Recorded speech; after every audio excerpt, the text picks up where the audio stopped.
খাগড়াছড়ি জেলার মানিকছড়ি উপজেলা সদর থেকে প্রায় 10 কিলোমিটার উত্তর পূর্বে দুর্গম গ্রাম দূরছড়ি, যেখানে 60 পরিবারের বসবাস।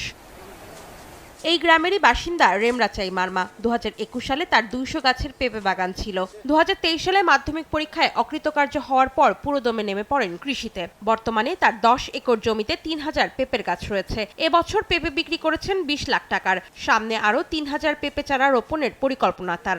সেটা করে নিয়ে যায় প্রতি সপ্তাহে আমাদের এখানে বাগান মধ্যে 5 থেকে 6 টন মতো আমরা রপ্তানি করে। প্রতিদিন লেবার থাকে আপনার 10 জনের মতো লেবার প্রতিদিন কাজ করে। পেঁপে চাষে শুধু রেমরাচাই মারমার ভাগ্য পরিবর্তন হয়নি, হয়েছে পুরো দূরছড়ি গ্রামবাসীর। একসময় ওই গ্রামের অধিকাংশ পরিবার ছিল জুম চাষী। পেঁপে চাষে এখন স্বাবলম্বী পুরো গ্রামবাসী। এই গ্রামে 60 পরিবার আছে। 60 পরিবার মধ্যে 45 থেকে 50 পরিবার এই পেঁপে চাষের উপর নির্ভরশীল। খুব পরিবেশ সুন্দর এবং মনোরম পরিবেশ আছে এই বাগানটা দেখে আমার। বসে না থেকে যদি এরকম কাজ করে তাহলে অবশ্যই লাভজনক হতে পারবে।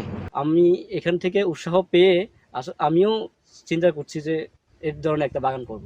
খাগড়াছড়ি কৃষি সম্প্রসারণ অধিদপ্তর বলছে, রেমরাচাই মারমার সফলতা দেখে দূরছড়ি গ্রামে এখন আর কেউ বেকার নেই। পাহাড়ের মাটি ও আবহাওয়া ফল চাষের উপযোগী হওয়ায় পেঁপে চাষে ভালো ফলন পাচ্ছেন কৃষকরা। আশা করি আমাদের পেঁপে সহ সকল ফলজ বাগান এই বাগান করার ক্ষেত্রে শিক্ষিত উদ্যোক্তারা এগিয়ে এসে আমাদের জেলার প্রতি জমিগুলো ব্যবহার হবে, প্লাস পাশাপাশি ফল উৎপাদনের একটা বিপ্লব সাধন হবে। খাগড়াছড়ি কৃষি বিভাগের তথ্য, এবছর প্রায় 436 হেক্টর জমিতে পেঁপে চাষ হয়েছে, আর উৎপাদনের লক্ষ্যমাত্রা ধরা হয়েছে প্রায় 6.5 মেট্রিক টন।